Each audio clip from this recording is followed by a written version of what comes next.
When are you coming or should I go? I'm coming, wait a minute. Exactly how long is your 1 minute? Yeah, I'm here, you said while coming downstairs. Let's go. Where is Hari? She's already in the car. Okay, let's go. You both made your way towards the car. Then you sat down on the back seat, making Theong wonder why you never sits on the front seat. He too sat on the driver's seat, then started the engine and drove away. The car stopped in front of college. You and Hari got down from the car. Bye, Oppa, take care. She said, then went away before Theong could even reply.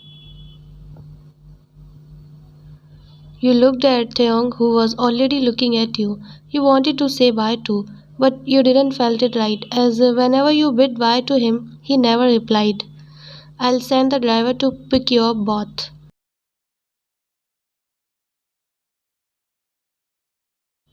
You nodded, then he too nodded and drove away.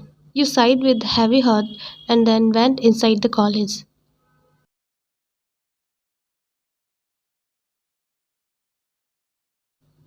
Hari finished her dinner, then she went upstairs. You were waiting for Theong. Just then he too came downstairs. He saw some different types of dishes on the table, but something caught his attention. Who ate that? He asked coldly, pointing towards the burger while sitting on the chair. You looked where he was pointing, then you too took your seat while saying, Hari ate that. Didn't I told you not to give her too much fast food? He asked while serving himself a dish. I stopped her from eating that, but she didn't listen to me. If you will not make all these things, then why would she eat? Theong, I didn't make that burger. She ordered it. Then why didn't you stop her? Are you for real, Theong? I already told you that I stopped her, but she didn't listen to me. Now what can I do in that? You could have forced her. You know she gets health issues whenever she eats those things. Theong, please. She is just 3 years younger than me. She knows what is right and wrong for her. She herself should understand that.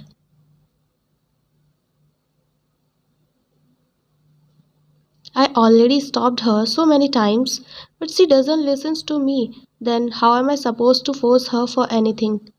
You know what? You yourself don't eat healthy food. That is why you get sick easily. Theong, it's not about the healthy food. It's just I take too much stress. That is why I get sick easily. What are you stressed about? I am the one who is stressed here, 'cause I have to wear you, the forced bride. You are forcibly imposed on me. I have to tolerate you all the time. Isn't it the most biggest stress? He said sternly yet firmly without realizing the impact of his words on you. On hearing Theong, you felt like your heart ripping apart. There was a pin drop silence for some seconds. Your eyes filled up with tears. You were looking directly into his eyes to check if it slipped out of his mouth or he intentionally said. You took a long deep breath while looking down at your lap. Theong regret the words came out of his mouth. Even if it was a forced marriage, he shouldn't have said those things to you, 'cause you both were forced, so you alone are not at mistake. Well, I can say the same words to you too, but I will not, 'cause I don't take this marriage as a burden. But if you take me as a burden on you, I am sorry. You have to bear me for 4 months more. After that, we can get divorced. Till then, I can assure you for not being a burden on you. You said, then got up and went away from there. Theung shook his head on hearing divorce word and tried to come near you, but you were already gone. He cursed under his breath and rubbed his forehead out of remorse and frustration, as he was not ready for this. It's true that it was a forced marriage and he was not ready for this, but it doesn't mean he wanted you to leave him. He was unsure about his feelings and needed time, but by saying these things to you, he messed up everything.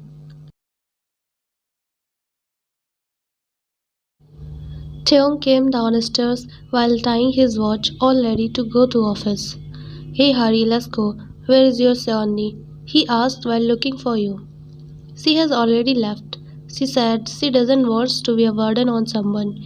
Hari said, emphasizing the word burden. Theon sighed heavily, then rubbed his forehead with his palm.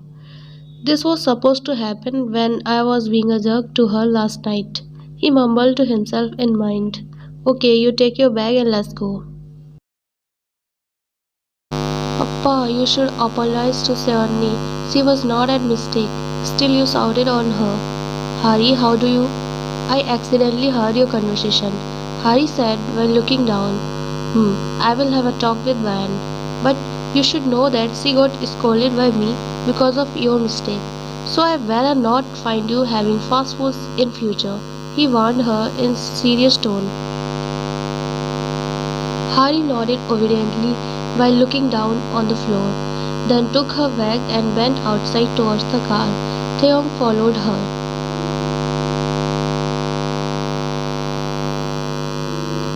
You were trying to study in the living room, but your mind was not helping. It was directly going to yesterday's argument. You can't help being sad. Suddenly, you heard door opening sound. You looked up and got surprised to see Theon coming inside. What is he doing here at this time? He never came this early. It's just 5 p.m. now.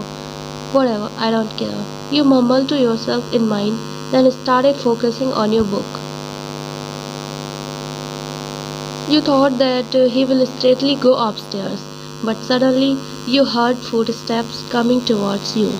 You looked up and found him staring at you like he wanted to say a lot, but don't know how to say. I came early today, he said nervously, fidgeting his fingers. You said coldly. Will not you ask why? He asked while looking straight in your eyes. Will I get answer if I would ask? You asked back, looking straight into his eyes. Of course I will answer you. Then care to tell why you came early today? You asked with a straight face.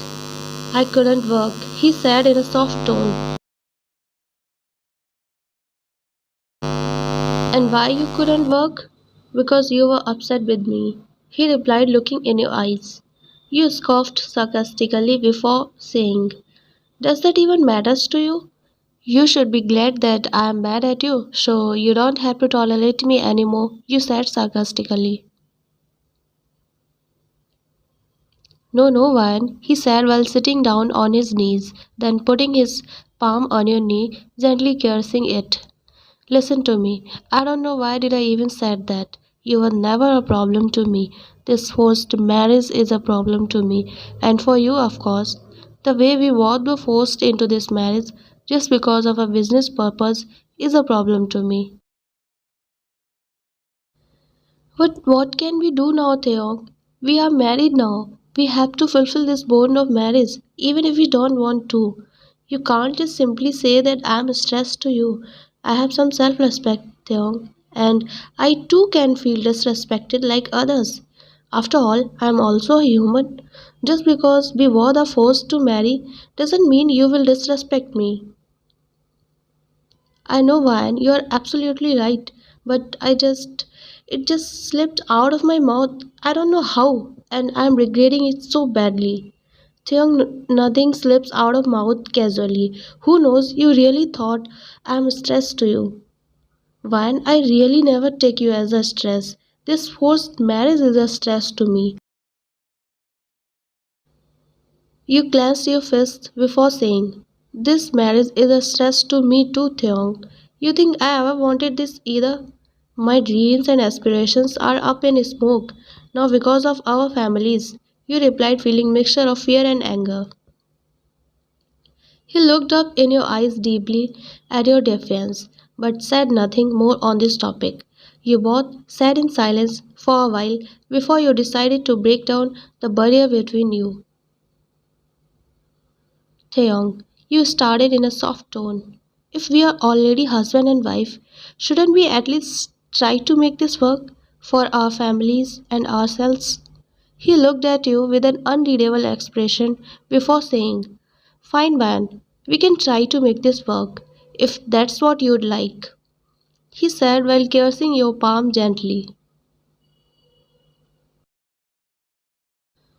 Taeyong, you know that we can't divorce before 1 year of this marriage, so let's be cooperative equally towards this bond of marriage, okay? Saying this, you got up on your place and made your way towards the stairs.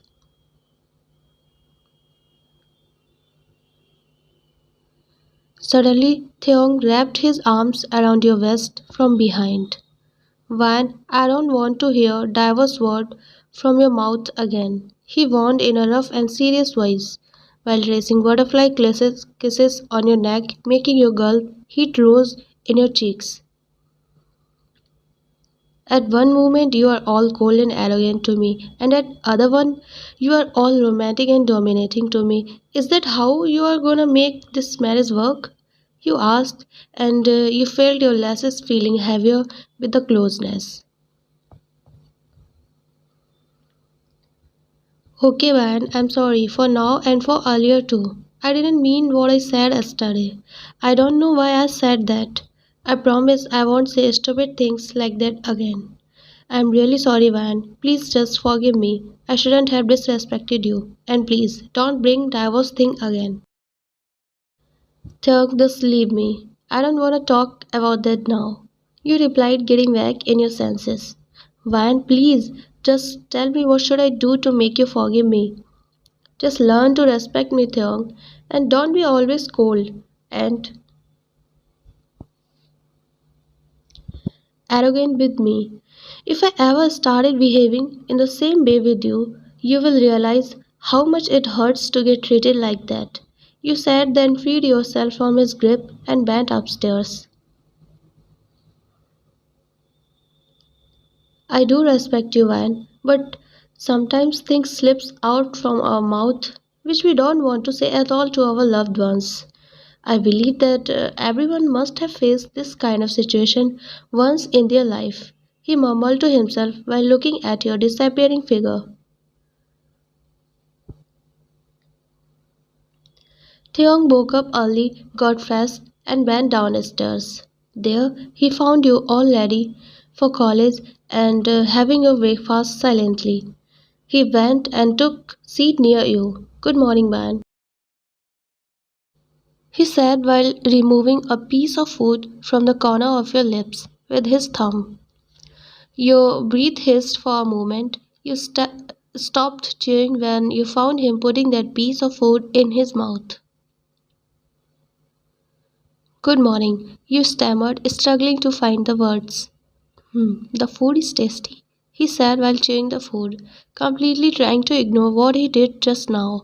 It may be just a small gesture from him, but it brought a whole zoo of butterflies in your stomach. After finishing the breakfast, you went to the living room to take your bag and then started going.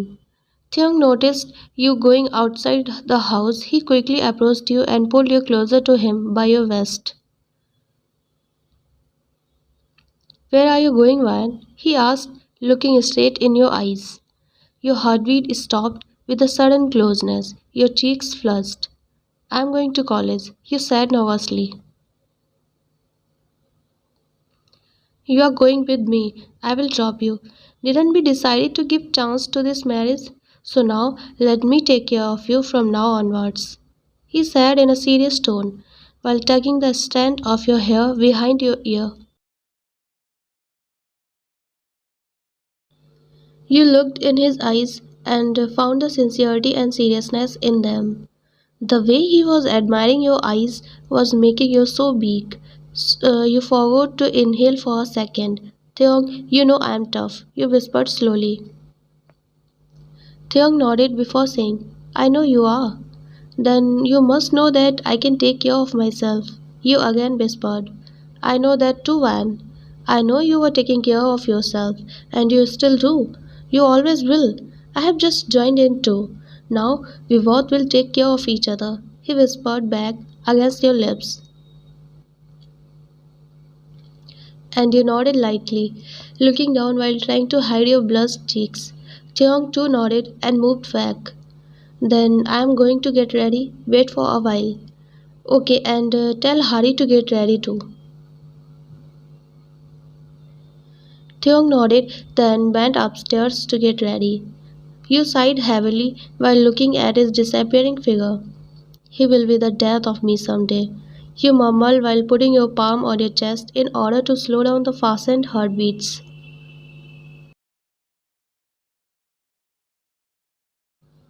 As the days passed, Vine and Theong began to understand each other better. Despite their initial reservations, they found themselves helping and supporting each other. They learned to take care of each other and fulfill their responsibilities with love and dedication. Together, they faced the challenges that came their way. One night, you and Hai were enjoying snacks along the poolside. Both of your feet were inside the swimming pool. You both were chit-chatting while waiting for Theong to arrive. Suddenly, Hari saw Theong coming towards the pool area. She smirked when an evil idea crossed her mind. Out of nowhere, she pushed you into the swimming pool and ran towards Theong. Oppa, go and save Seoni. She can't swim, she said in a panicking way.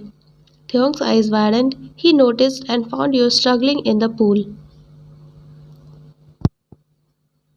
He ran towards the pool and dove into the water, his strong arms propelling him towards you. He reached you just in time, wrapping his arms around your trembling body. You coughed and sputtered, your eyes wide with fear as Theong held you close. Are you okay, my love? He asked while holding you gently. I'm okay now. But I was so scared. For a moment, I thought I was going to drown. You said with teary eyes. Shh, it's okay, my love. I'll always be here to protect you. I would never let that happen. You mean the world to me, he whispered to reassure you that you were safe. You nodded and took a deep breath. It was not like that you can't swim. It's just, it was too sudden for you to react as with a big splash, you plunged into the deep end. You got panicked and when you realized that you couldn't touch the bottom. Theong swam back to the pool's edge, carefully helping you out of the water. Your heart was still racing as you clung to him, grateful for his quick response. He wrapped a warm towel around you, drying you off. You both gazed into each other's eyes. Then his gaze shifted from your eyes to your see-through white shirt, then to your lips. He gulped, his Adam's apple bobbed. You could feel his breath fanning over your lips. After gazing your lips for some moment, he finally parted his lips and placed them over yours. Two. Your body arched and your face tilted backwards. Your eyes got shut and your heartbeats stopped. When he, on your soft lips, with his wet lips, you felt the warmness of his mouth and your cheeks blushed with the hotness running towards your face. Tightening his hold on your waist, he pulled you more closer and took his lips back slowly. Then he wiped the wetness off your lips with his thumb. I got so scared to see you in that condition, he muttered slowly against your lips. You know, if you keep on being so nice and caring to me, I am going to think you like me, he whispered slowly, looking straight in his eyes. Theong chuckled lightly at your boldness. Who says I don't like you? He said in a serious tone. So you mean you like me? You asked again with a raised brows, while pointing your finger at yourself. Yes, my love, he said, smiling slightly while stroking your hairs. How can you be so sure? You asked, raising your brows. Ah, my cute little butterfly, it's who I am. I don't lie to myself. So, when I say I like you, I mean it. In fact, I love you. I cannot describe that feeling into words. No matter what happened, whatever. I will always love you, always, he muttered slowly while placing his hand on your neck, massaging softly. And I hope you too feel the same way for me, he added. On hearing Theong's confession, unknowingly tears collected in your eyes. But you nodded lightly, a small smile tugged at his lips, seeing you nodding to his question. He stayed still and slowly moved his fingers in your wet hair, then kissed your forehead. Van, stop crying, otherwise I will kiss you. And you know I love kissing you, he said, teasing you. You chuckled while tears of happiness were streaming down your eyes. So do I, you mumbled inaudibly while looking down. But Theong heard you. Whoa, what did you said? Nothing, you said while moving back from him. You just agreed you love kissing me. I heard you. Then why are you asking me? Because I love hearing that from your mouth.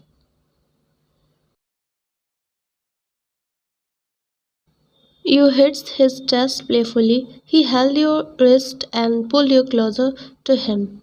Wrapping his arms around your waist, he hugged you tightly. You two hid your face in his chest.